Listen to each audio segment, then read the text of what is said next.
Daniel here for Tabletop for One and my top 10 ways to enjoy solo board gaming.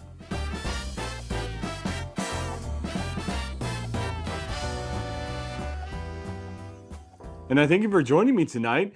Now, there are quite a few different ways to enjoy solo board gaming. It may seem kind of weird because you just play a game by yourself, right? That's the one way you enjoy it. Well, each type of game provides a different opportunity for you to enjoy the hobby. And so I've come with this list of 10, top 10 list. Now, most of these are really equal to each other.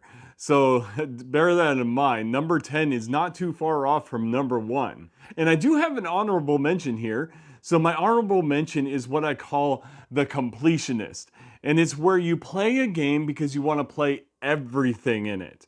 And this one goes to Marvel Champions. I have everything so far for Marvel Champions. I will stop buying Marvel Champions pretty soon because I think I have so much content, maybe too much content.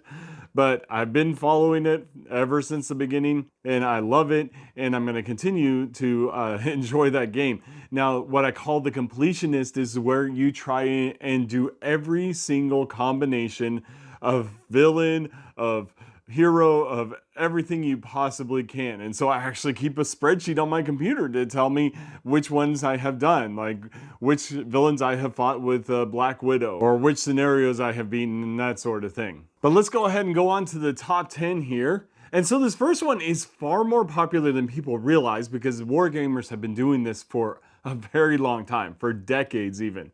This one is called multi-handed solo. And what that means is that you play all sides of the game. You play against yourself even. And so in this case here, what I'm talking about is games where it's a competitive game that you play either two-handed, three-handed, four-handed, whatever you like. Now, ones that work really well for this are the PAX games. There's PAX Porfiriana, there's PAX Transhumanity, but the one that really does this so well is PAX Renaissance.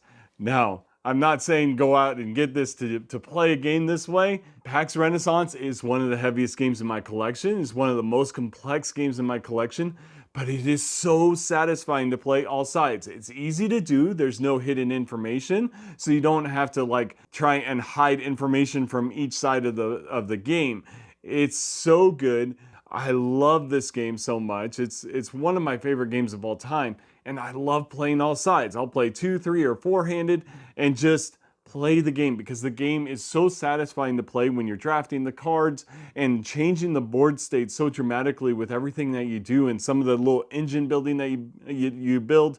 It just impacts the landscape and changing political alliances and trying to make it so that the game goes in your favor so that the win condition is yours. And then now the next one here is kind of the opposite. So for number 9, I have Beat Your Own Score. Now, Beat Your Own Score games are just what they sound like. You're going to play the game, try to get the highest score possible, and then the next game you're going to try and beat your previous score. I love these games. I grew up in like the arcade days. I had a pinball machine in my garage and other games where all you did was try and beat your high score so you can put your initials on the arcade game. So this is very nostalgic for me because I like that idea. Now, oftentimes, I honestly just don't care about my score. I just like playing the game. And the Beat Your Own Score lets you play the game without the competition, without trying to outmaneuver an opponent or that sort of thing. If you like the idea of just playing the game to play the game,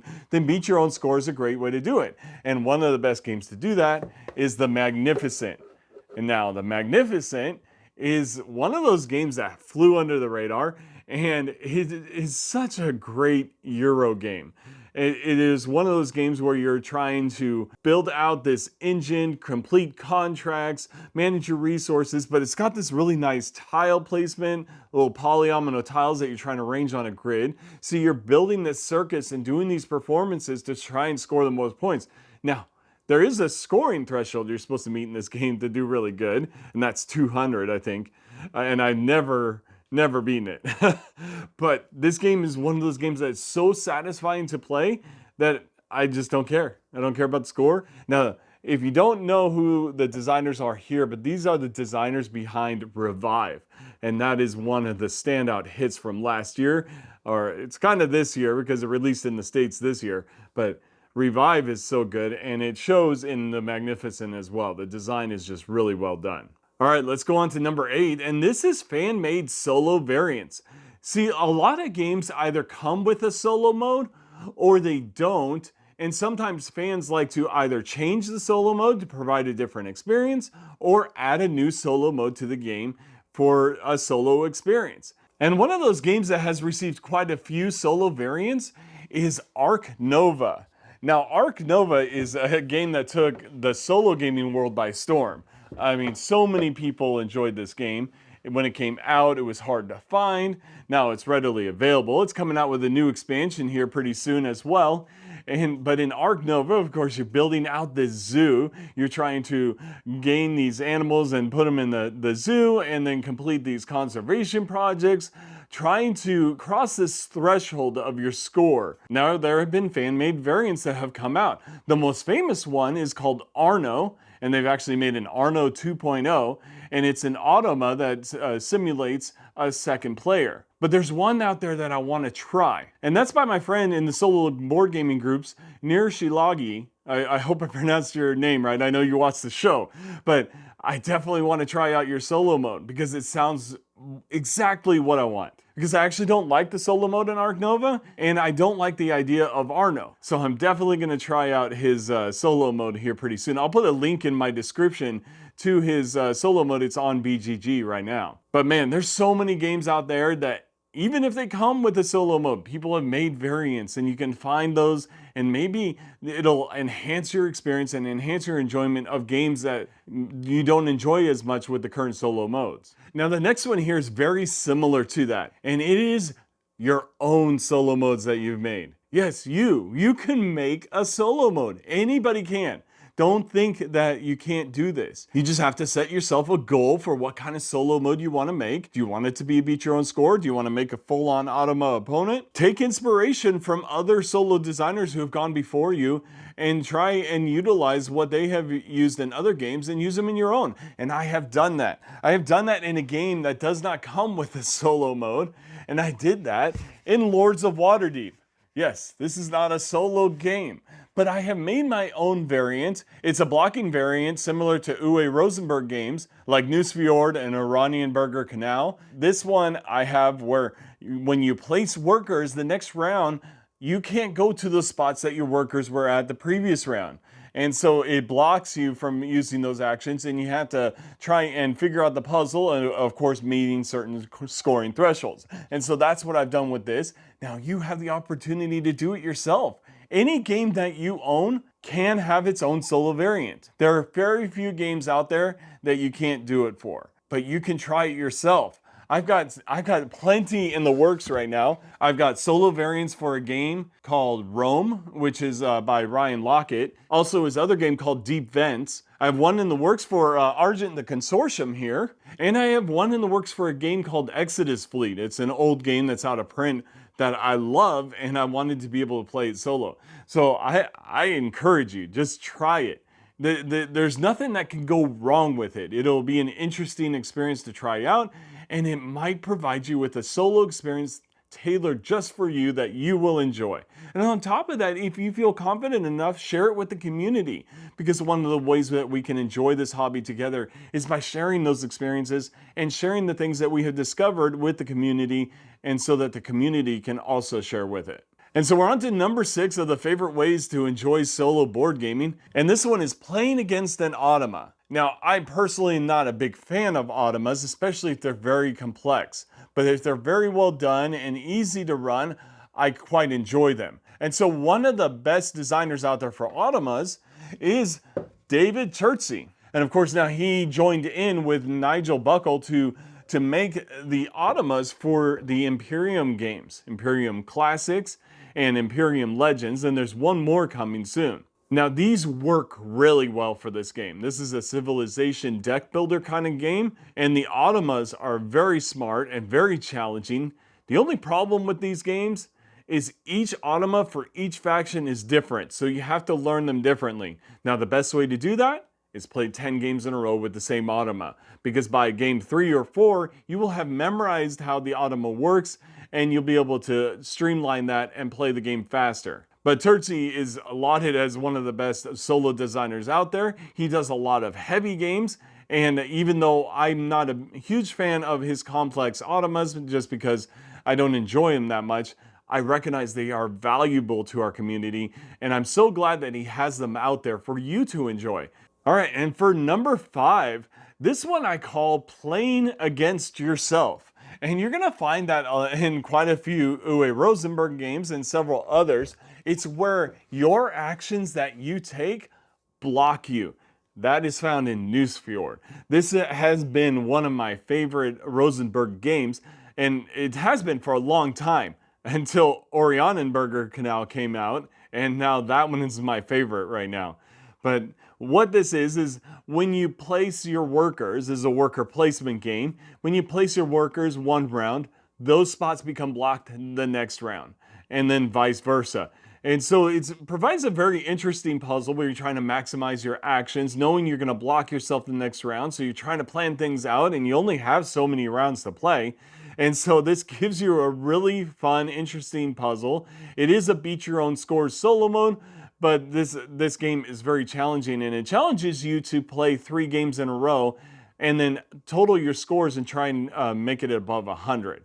I highly recommend this game. Now, it is out of print right now, but we have a big box edition coming later this year, or it might be early next year. I'm not sure what the status is on that, but looking forward to that because I want to get the extra expansions for it. And so this is one of those games where you play against yourself, meaning you get to block yourself from future actions, so you gotta time things right, and you gotta plan well with yourself to make sure you don't block yourself and ruin the goals that you want to make. All right, and so now we're at our number 4 way to enjoy solo board gaming, and this one is called For the Story. There are a lot of games out there that provide an interesting story and a way to play the game to where you are finding out part of the story as you go. Some of the games tell a story while you play, like Warfighter and others. But one of the games that I really enjoy because of the story it tells is Sleeping Gods. I happen to really love this game. Sleeping Gods is just a great story. Feels like a choose your own adventure with gaming elements and some really fun combat as you're trying to go on this voyage to discover these totems that you're supposed to find at the end of each adventure. Now, a lot of people are off put by the fact that you have to play 9 characters, but they don't feel like 9 characters. They feel like 9 actions that you can take. For me, it's not a lot of overhead. It does take a little bit of table space, but I happen to love this. But there are a lot of other games out there that do this too. There's Lands of Galzir. There's campaign games like Tener's Adventures and Gloomhaven that are a little more involved. There's plenty of those games, but it's just a great way to enjoy the game. For me too, because I can't read very well, I don't have the attention to do so. These games provide a good enough story for me to read in small amounts, and it keeps my attention because I'm playing the game, reading a little bit of the story, and then back to the game. It works for me. All right, and the number 3 way to enjoy solo board gaming, this one I call For the Puzzle. There's a lot of games out there, especially like tile laying games and some card games where it's for the puzzle. You can think of like Sprawlopolis or Planet Unknown or Cascadia, where you're trying to figure out this puzzle. But one that really does it for me, and one of the most played games in my collection, and now is readily available in a lot of places, it's Turing Machine. Oh man, I can't tell you how big of a surprise Turing Machine was for me when I got it. It was just an amazing experience. Fabian Greidel and Johan Levitt did an excellent job with this game to provide this logic deduction puzzle where you're trying to figure out a combination of 3 numbers. And it is so challenging, especially on the legendary modes, the really difficult modes. But it is so satisfying to figure out that puzzle. I absolutely loved it. I've played it 100 times. And I can't get enough of it. And there's like 7 million different puzzles to play. There's just so much to it. I know I talked about Turing Machine before, but this is one of those games. And the price point, I think I paid $40 for it. 100 plays for $40. I mean, goodness, I got my money's worth out of that. And the production value is quite good. I love the cards. I love the little stand. I love everything about this game. There's nothing I don't like about this game. It's a 10 out of 10 game for me. I know I've already reviewed it as a 10 out of 10, but it really is. And there are a lot of games out there. There's even another one coming out by Johan Levitt called Archaeologic, and it's like another logic deduction game, but with polyomino tiles. It's going to be really good, I think.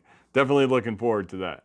All right, we're coming down to the last two here, and for the number 2 way to enjoy solo board gaming, it's with scenarios. I love scenarios. I love scenarios in games where it's like a one and done thing where you're doing one scenario for the play, but it changes the way you set up the board. It changes your goals. It gives you something to work for, a win-loss condition. It's just, I love it. It doesn't take as much involvement as a campaign game where you have to go scenario after scenario after scenario to finish campaign. This is where you can just play one scenario because it changes up the base game so much, and oftentimes it doesn't require any additional rules or components or nothing. It just changes it. Now, It's a Wonderful World does this. A lot of dungeon crawling games do this, like Cthulhu Death May Die and Bloodborne and some others. But one of the games that I have lauded for a while now, and I really recommend seeking it out, is Blackout Hong Kong. If you like resource management games, interesting card play, and the idea of being able to do different scenarios that change the challenge of the game every time you play, this is it. Alexander Pfister, he often does this with his games where he provides solo scenarios for the solo gaming community. I love the fact that he does this. And he does it in games you wouldn't expect. You don't expect scenarios in an economic competitive game. You expect it in an adventure game or something like that. But he does it in this game. And I've seen this game go for like 20 bucks. Like, are you kidding me? 20 bucks. I played this game like 20 times.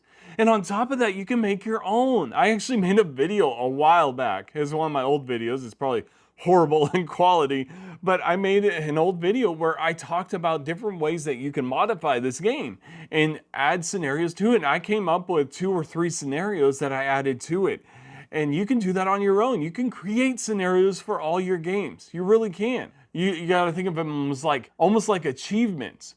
You know, if you played video games where they have achievements where you're trying to reach certain goals, you're trying to complete certain objectives, that sort of thing. You can add those to any of these games. It's a fantastic way to enjoy your hobby. I'm actually working on a whole scenario achievement sheet for the Guild of Merchant Explorers, and I plan on releasing that soon. And I love this. I'm sorry, I'm just really excited. Scenarios are a great way to enhance your solo board gaming experience, especially if a game like a Beat Your Own Scores solo game has kind of gone stale with you, like your scores are turning out the same in the end. Well, now change it up, make some scenarios for it, and then you have a new challenge on top of trying to beat your own score. Now you got all these little extra hurdles or challenges you got to make in the way, and it's just a great way to game. All right, and so we go down to our final one, and this one I call Against the Game. It's a game where you're not playing against a simulated player, you're playing against the game itself. The game has challenges and enemies and all sorts of things coming at you to try and stop you from winning the game. And there's so many games out there. I mean, I've already mentioned Marvel Champions and also Spirit Island and other games, but one, especially if you are new to solo board gaming, this one you gotta get, and you gotta check out Under Falling Skies. Now this one was a great game. I mean, there's so much in this game. It has everything, all right? It has everything. It has a campaign. It has a story. It has a scenario. It has challenges. It's got everything. It's a dice game. You're fighting against these aliens in like a Space Invaders type situation where they're coming down and you got to shoot them out of the sky while you're trying to research and develop your research enough to destroy the aliens and win the game. It's Independence Day, the board game. I mean, it's so good. There's so much to this game, and it's like $30. And when you open it up and you lift out all the components, you're like, how's this $30? Like, there's so much in there, and there's so much to do with the campaign. And then once you're done with the campaign, it's giving you so many extra different ways to play the game. Oh man, that's so great. But I love games where you're playing against the game, not against a simulated opponent, not against myself, but playing against the game. And it provides you with a really satisfying win-loss condition, and gives you all sorts of different options on how to play it, and the challenge, the puzzle, everything about it. It's just great. And this game encapsulates it in some of the best ways, and it's a solo only game, one player only. And so yeah, this one definitely is one of those great games to enjoy as a solo gamer. All right, and so there you have it. I've shown you my 10 favorite ways to enjoy solo board gaming. I hope they give you different ideas to enjoy this hobby, because this is a hobby that we share. This is a hobby that we share together. Even though we play separately, even though we play alone, we play together in this way that we can share these ideas on how to enjoy our hobby. And there's not one way better than the other. There really isn't. If you enjoy automas, heavy automas like Terzi automas, and that's the best way you enjoy it, that's awesome. It's great. I just hope you enjoy the hobby, and I hope you find ways to enhance your enjoyment of the hobby, and I hope these give you some great ideas to do so. Definitely let me know in the comments what you think of these games and my list of ways to enjoy the hobby. Tell me some of the ways that you enjoyed the solo gaming hobby. I definitely would love to hear from you. Please also like and subscribe to this channel if you like the content you see here. And if you'd like to support me on Patreon, I have a link in the description. And I thank everyone who's supported me thus far. And I thank you very much for joining me on Tabletop for One. Have a great night.